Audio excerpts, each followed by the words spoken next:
Në një mea culpa publike, kryeministri britanik Keir Starmer deklaroi se ndjen keqardhje për viktimat e Jeffrey Epstein dhe tha se është i penduar që i besoi gënjeshtrave të Mendelssohn. Gjatë një eventi të mbajtur në East Swags, Starmer ishte planifikuar të fliste për një temë tjetër, por e nisi fjalimin e tij duke trajtuar skandalin e Lordit Mendelssohn. Askush nuk e dinte thellësinë dhe errësinë e vërtetë që rrethonte marrëdhënien e Mendelssohn me Epstein, u shpreh kreu i ekzekutivit britanik, i cili e akuzoi sërish politikanin e njohur për gënjeshtra gjatë procesit të verifikimit, kur u emërua ambasadori i SBA-s në vitin 2024. Më vjen keq që i besova gënjeshtrat e tij dhe emërova. Ndaj edhe unë zemërimin që ndaj njerëzit kur ata janë në pozita pushteti dhe i shpëtojnë kontrollit dhe llogaridhënies.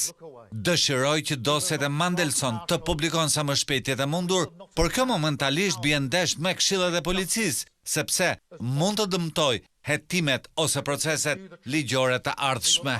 Starmer e përshkroi situatën si zhgënjyese nga një këndvështrim personal, por theksoi se nuk do të ndërmarr hapa, të cilat rrezikojnë drejtësinë që duhet të marrin viktimat e Epstein. Ato kanë jetuar me trauma që shumica prej nesh mezi mund të imagjinoj dhe kanë parë që përgjegjësia dhe llogaridhënia janë vonuar dhe shumë shpesh mohuar, ishte komenti i tij.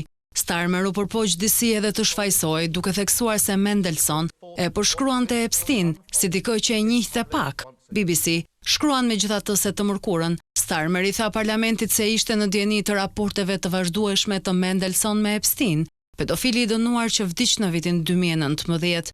Peter Mendelssohn u shkarkua nga roli i tij si ambasador në Washington në nëntorin e kaluar, pasi u zbulua niveli i vërtet i lidhjeve të tij me financierin amerikan. E ndërkohë, dokumentet të publikuara së fundmi nxorën në pa edhe një tjetër detaj shokues, pasi treguan se kur ai ishte ministër i brendshëm në qeverinë britanike, në fund të viteve 2000 të drejtuar nga Gordon Brown, i kishte dërguar Epsteinit informacione konfidenciale mbi atë që po ndodhte në Downing Street.